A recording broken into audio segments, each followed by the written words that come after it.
Selamat siang para siswa. Kali ini saya akan menjelaskan tentang gelombang bunyi. Gelombang bunyi termasuk ke dalam kelompok gelombang mekanik. Ya, gelombang mekanik berarti gelombang yang membutuhkan medium untuk dapat merambat. Bentuk dari gelombang bunyi dia termasuk ke dalam gelombang longitudinal. Gelombang longitudinal ada rapatan juga ada regangan. Nah, karena gelombang bunyi memerlukan medium, di sini ada beberapa medium yang dapat dia gunakan. Bisa zat padat, gas, atau cair ya. Dimana pada setiap media cepat rambat yang dapat dihasilkan itu berbeda-beda. Nah, untuk di udara, bila tekanannya pada 10 pangkat 5 Pascal, kemudian gamma 1,4 dan massa jenis udaranya saat itu 1,3, maka kalau dihitung cepat rambat bunyi saat itu adalah sekitar 330 meter per detik. Ya, cepat rambat bunyi ini dalam gas tidak dipengaruhi oleh tekanan, dia hanya dipengaruhi oleh suhu mutlaknya. Nah, seluruh bunyi yang dapat kita dengar itu memiliki batas mulai dari 20 Hz sampai 20.000 Hz. Di luar area itu kita tidak bisa dengar. Nah, area di mana kita bisa dengar disebut dengan audiosonik. Sedangkan kalau di bawah 20 Hz itu kita sebut dengan infrasonik. Sedangkan di atas 20.000 Hz itu adalah ultrasonik. Infrasonik ini biasanya dihasilkan oleh pergerakan lempeng di bumi ya. Sedangkan ultrasonik ini contohnya hewan-hewan seperti anjing atau kelelawar, dia bisa mendengarkan bunyi pada frekuensi di atas 20.000 Hz.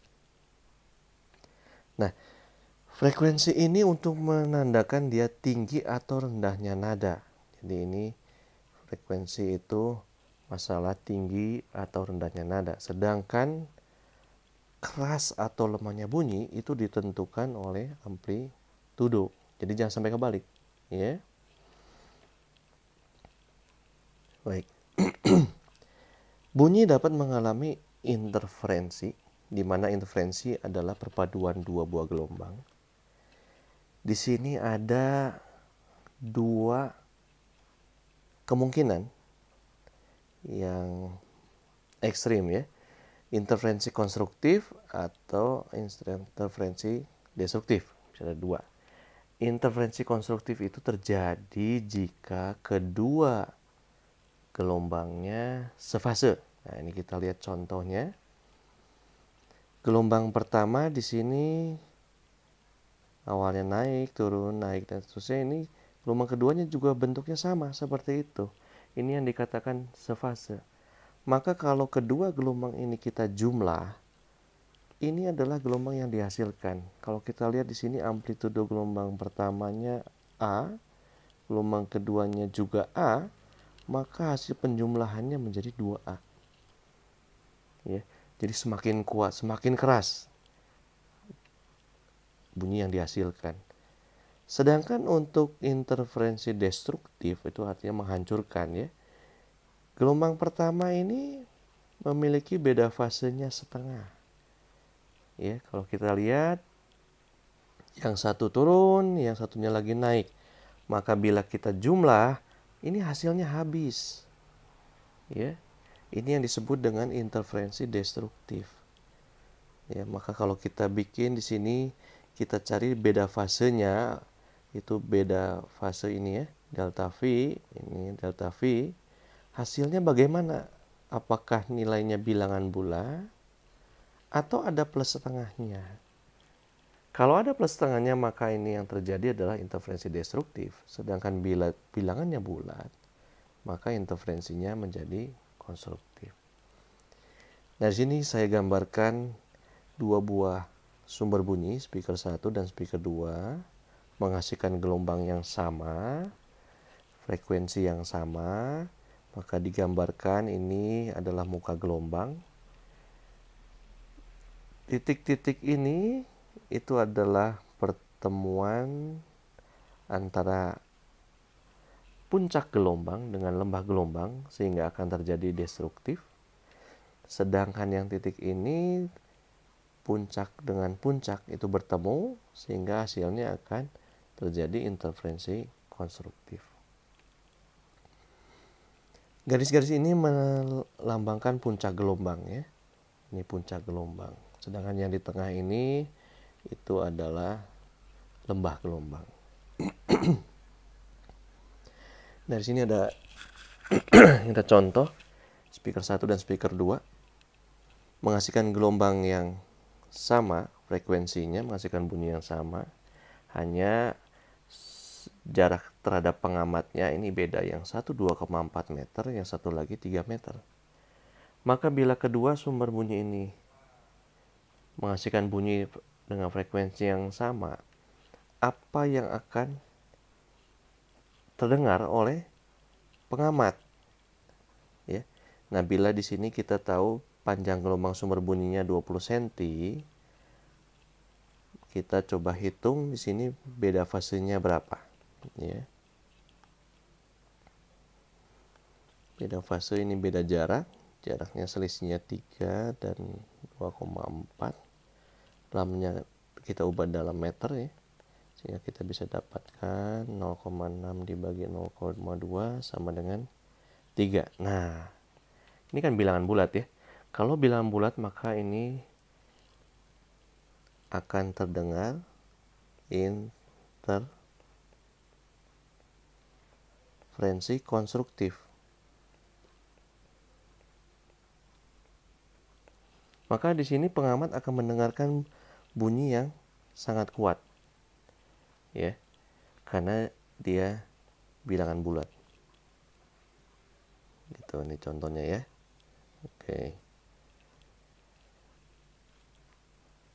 Nah, berikutnya di sini ada fenomena di mana sumber bunyi menghasilkan frekuensi tertentu dan akan didengar oleh pengamat. Itu frekuensinya berbeda. Ini terjadi bila salah satu entah sumber, entah pengamat itu bergerak. Maka frekuensi yang akan didengar oleh pengamat akan berbeda. Nah, ini mengikuti persamaan seperti ini. Di sini frekuensi pengamat itu Fp, frekuensi sumber. Di sini ada V, cepat rambat bunyi di udara, yaitu 340 bila tidak diberitahu di soal. Kemudian Vp itu adalah kecepatan dari si pengamat atau pendengar ya. Ini kecepatan pengamat atau pendengar. Sedangkan Vs itu kecepatan sumber bunyi. Dan di sini kalau ada angin, maka di sini ada VA. Ya. Di sini ada tanda plus minus, plus minus, plus minus gitu ya. Ini untuk menentukan apakah arah pengamat bergeraknya terhadap sumber bagaimana atau sumber bergerak terhadap pengamat seperti apa. Ini kita harus hafalkan ya. Kita lihat panah yang ini. Di situ pengamat memiliki kecepatan yang berarah menjauhi sumbernya. Ya, sehingga Vp-nya itu negatif. Sedangkan bila si pengamat menuju sumber, panahnya ke kanan gitu ya, maka Vp-nya akan positif. Nah, ini kebalikan dengan sumber.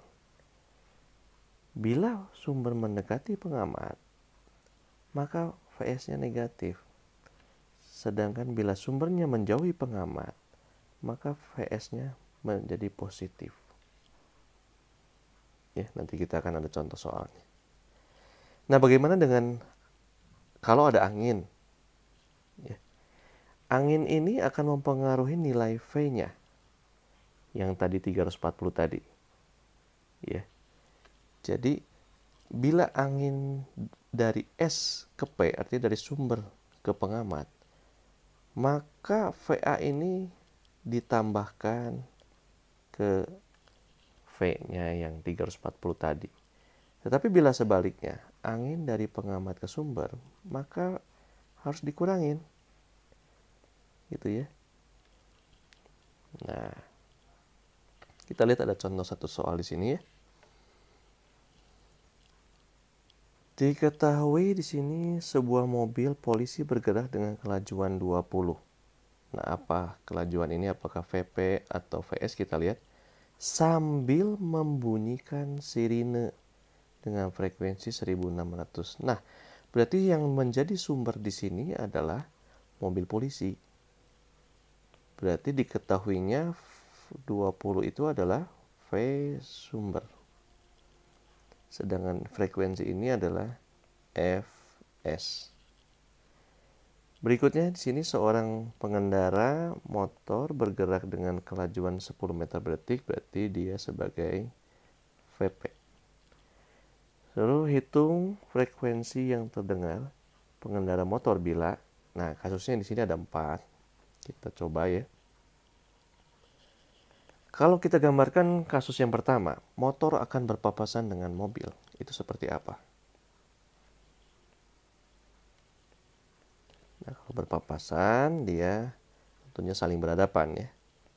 Misalkan pengamat sebelah kiri, sumbernya sebelah kanan, ini mau kiri kanan tidak masalah. Nah, gambarnya seperti itu. Maka kita menggunakan persamaan Doppler tadi.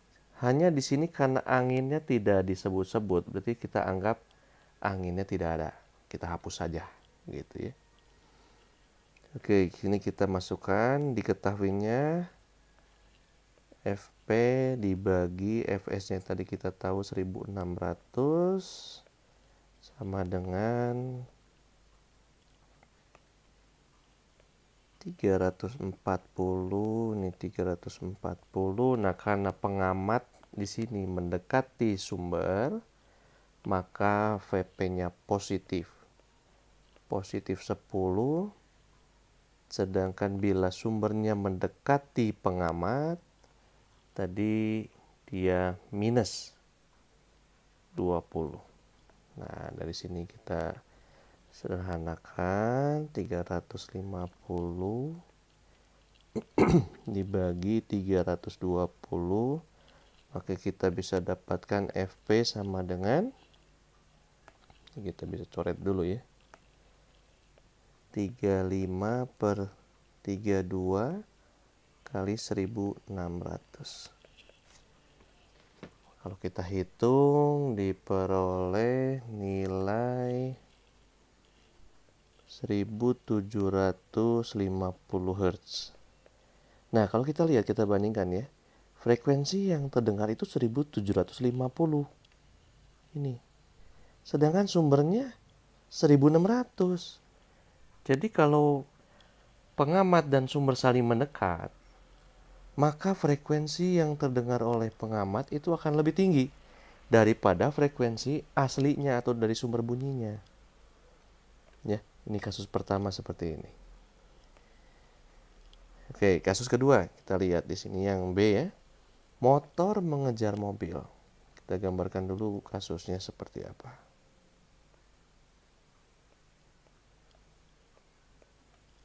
Motor ini sebagai pengamatnya, mobilnya sebagai sumber, maka kita gambarkan seperti itu.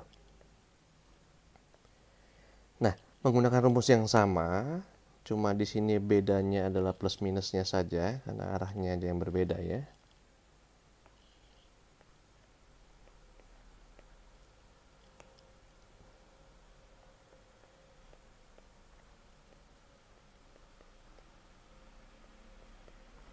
Oke, di sini karena pengamat sama seperti tadi mendekati sumber, berarti masih tetap positif 10. Nah, sekarang sumbernya dia menjauh. Berarti kebalikan sama yang ini ya. Berarti kalau tadi minus, sekarang menjadi plus 20. Nah, dari sini kita peroleh, kita hitung. Fp yang dihasilkan adalah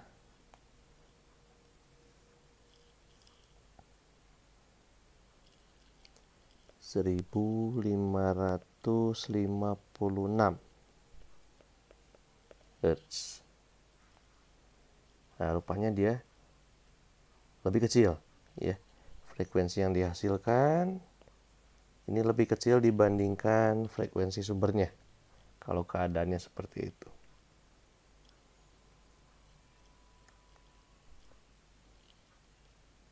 Nah, bagaimana kalau untuk kasus C dan D? Nah, kalian coba dulu sendiri ya. Nanti hasilnya apakah lebih tinggi atau lebih rendah daripada sumbernya, atau bahkan mungkin sama. Nah, nanti kalian akan coba hitung dulu sendiri ya. Kalian lengkapi. Oke, berikutnya kita contohkan kalau ada angin seperti apa, ya. Contoh yang berikut di sini ada sebuah ambulan dengan sebuah sepeda motor bergerak saling menjauhi, masing-masing kecepatannya 90 km per jam dan 72 km per jam. Nah, di sini satuannya kita harus ubah dulu, ya. 90 km per jam itu kita ubah dulu dalam meter per detik, itu menjadi 25 meter per second, sedangkan yang 72 itu adalah 20 meter per detik. Nah, di sini siapa yang menjadi sumber, siapa yang menjadi pengamat? Kita lihat frekuensi sirine ambulan. Nah, berarti ambulannya dia sebagai sumber. Ini adalah frekuensi sumber. Nah, siapa yang VP, siapa VS di sini? 25 itu sebagai VS, 72-nya sebagai, atau 20 meter per detiknya sebagai VP. Nah, di sini ada angin bertiup searah dengan ambulan dengan kecepatan 15. Oh, berarti di sini ada VA. Nah, kalau kita coba gambarkan dulu ya, kasusnya ini seperti apa gitu.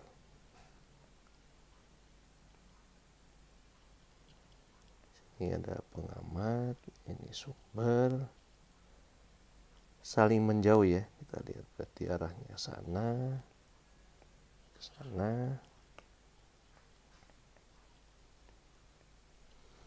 Nah, di sini angin bertiup searah dengan ambulan. Jadi arahnya dia adalah sana. Ini si V anginnya, ya. Nah, kalau kita lihat tadi V angin itu bagaimana? Bila angin dari sumber ke pengamat, dia tambah.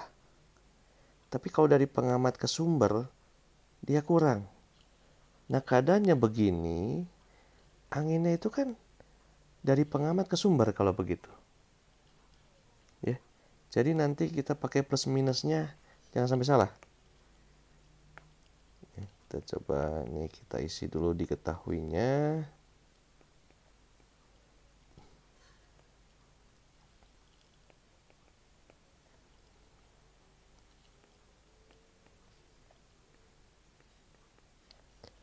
Pengamat bergerak menjauh ya. Pengamat bergerak menjauhi sumber, dia itu minus. Tadi VP-nya adalah 20 minus 20. Sumbernya menjauh itu plus 25. Nah, angin di sini tadi pengamat menuju sumber. Anginnya dari pengamat menuju sumber berarti dia minus 15. Nah, dari sini kita hitung FP-nya menjadi 610 Hz. Nah, ini contoh bila terdapat angin. Nah, bila angin tadi kebalik dari sumber menuju pengamat, misalnya ke sana, maka ini menjadi positif. Gitu ya. Pokoknya kalau arahnya kebalik ya tinggal plus minus, plus jadi minus, minus jadi plus gitu ya. Nah ini contoh bila terdapat angin.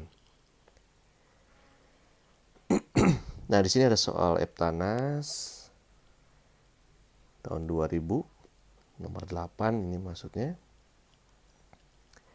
Dari pernyataan berikut ini, dari 4 pernyataan ya, jika P pendengar mendengar bunyi dengan frekuensi lebih tinggi dari frekuensi yang dikeluarkan sumber, maka pernyataan yang benar adalah apa?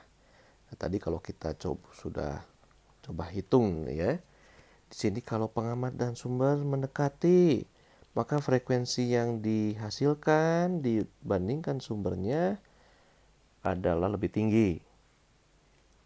Ya. Nah, kalau kasus yang ini sumbernya bergerak menjauh tapi pengamatnya mendekat, tapi karena sumbernya bergeraknya lebih cepat, ya, maka frekuensi yang didengar akan lebih rendah dibandingkan aslinya. Nah, di sini kasusnya kita harus cek nih. Bila pengamatnya mendekati sumber yang sedang diam, berarti pengamatnya bergerak, sumbernya diam. Maka apakah akan lebih tinggi frekuensi pengamat terhadap frekuensi sumber? Apakah lebih tinggi? Nah, gitu ya. Nanti kita cek, ternyata benar. Ini frekuensi yang didengar oleh pengamat lebih tinggi. Sedangkan kalau sumber mendekati pengamat yang diam, itu pernyataan kedua ya, maka frekuensi yang didengar juga lebih tinggi, benar juga. Saling mendekat tadi sudah ada contohnya dan pasti lebih tinggi. Nah, sedangkan yang keempat ini sumber dan pengamat bergerak dengan kecepatan yang sama. Ya, dengan anggapan saja dia bergeraknya itu bukan saling berlawanan ya, tapi searah. Misalnya sumbernya ini pengamatnya gitu. Dengan kecepatan sama-sama V. Maka apakah lebih tinggi? Kita lihat dari rumusnya. Ininya sama gitu. Ini jelas itu sama, cuman ini masalah plus minusnya bagaimana? Kalau kita rumuskan, maka ini menjadi, ini misalkan saja A, VS-nya A, ini VP-nya A juga gitu ya. Maka V pengamatnya menjauh, itu minus A, sedangkan sumbernya mendekat, itu minus juga A. Maka ini 1:1, berarti akan sama. Jadi frekuensi yang kedengarannya tidak lebih tinggi juga tidak lebih rendah. Jadi dengan begitu yang benar hanya ada 3, yaitu pernyataan 1, 2, dan 3. Nah, seperti itu.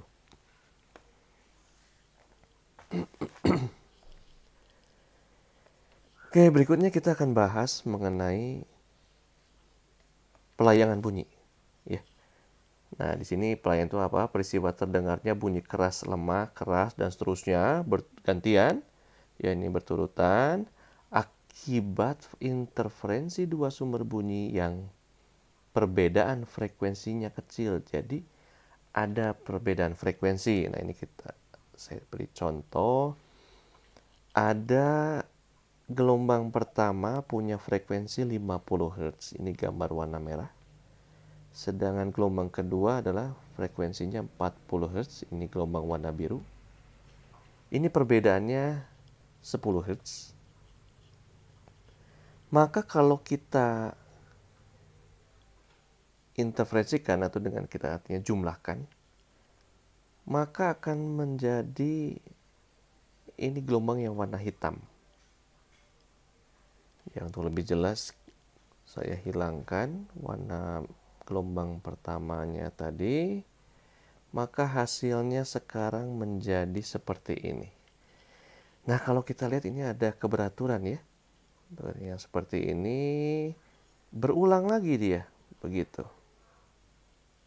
Nah, di sini kalau kita lihat keteraturannya, di sini keras, nanti lemah, keras lagi, lemah lagi, keras lagi. Jadi bunyinya keras, lemah, dan seterusnya seperti itu. Nah, di sini ya kalau kita hitung periodenya ya, ini ada 0,1 periodenya, itu adalah periode layangan dimulai dari sini sampai sini, itu satu gelombangnya, itu didapat 0,1 second.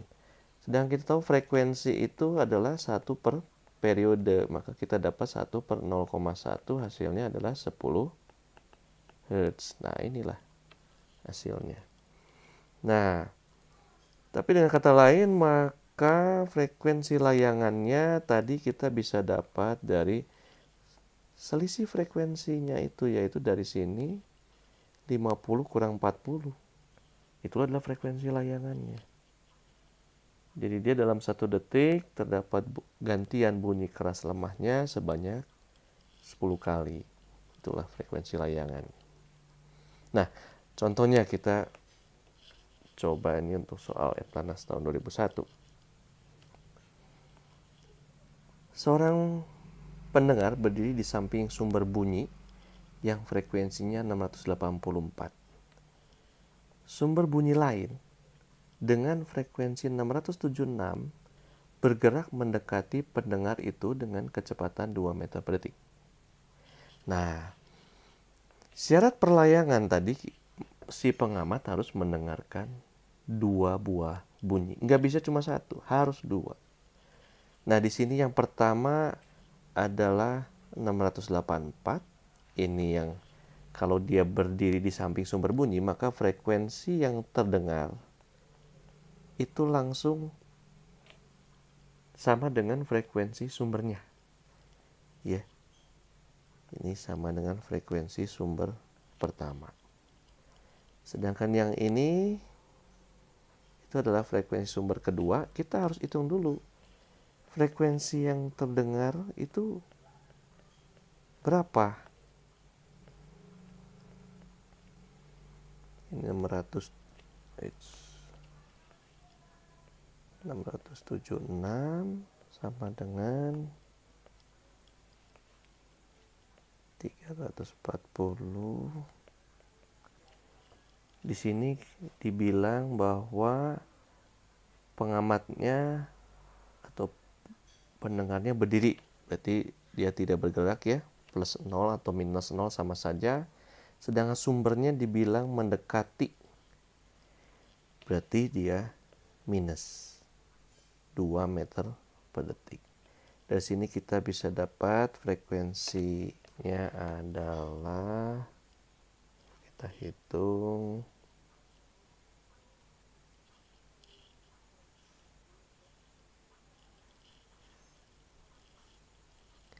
680 Hz. Nah, frekuensi layangannya kita peroleh selisih frekuensi antara FP1 dengan FP2. Ya. Jadi FP1 kurang FP2, ini besar kurang kecil lah. 684 dikurang 680, maka kita peroleh 4 Hz. Jawabannya adalah C. Seperti itu. Jadi untuk terjadinya layangan, maka harus ada interferensi 2 sumber bunyi dengan perbedaan frekuensinya yang relatif kecil. Jadi harus ada 2 sumber yang didengar oleh seorang pengamat. Ya. Nah, untuk soal berikut ini kalian coba dulu sendiri ya. Dicoba dulu sendiri hasilnya seperti apa. Di sini ada sebuah mobil bergerak mendekati suatu tebing dengan kelajuan 10 meter per detik ya, kalau kita gambarkan seperti apa. Nah, ini ada mobil gitu ya. Nah, di sini ada tebing begitu.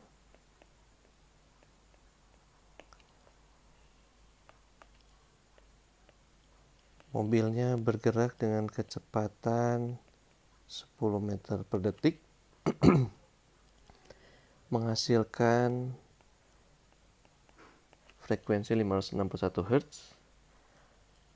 Di sini seorang pengendaranya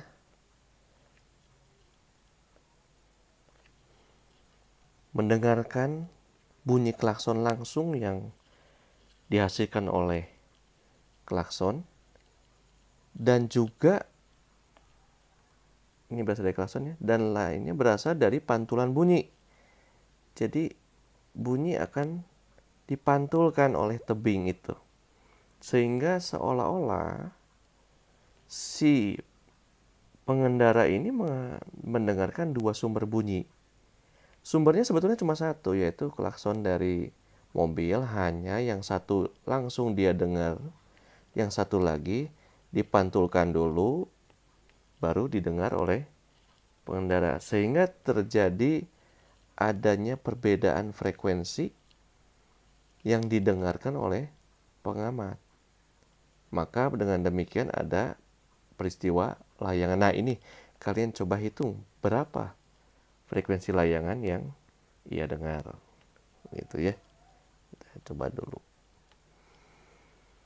Nah, untuk lebih melancarkan pemahamannya kalian coba bikin latihannya ya.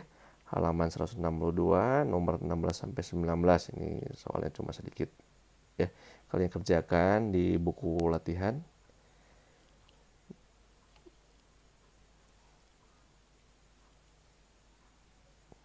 Dan nanti hasilnya akan saya lihat seperti apa. Oke, sekian dulu pemaparan materi hari ini. Sampai bertemu di lain waktu.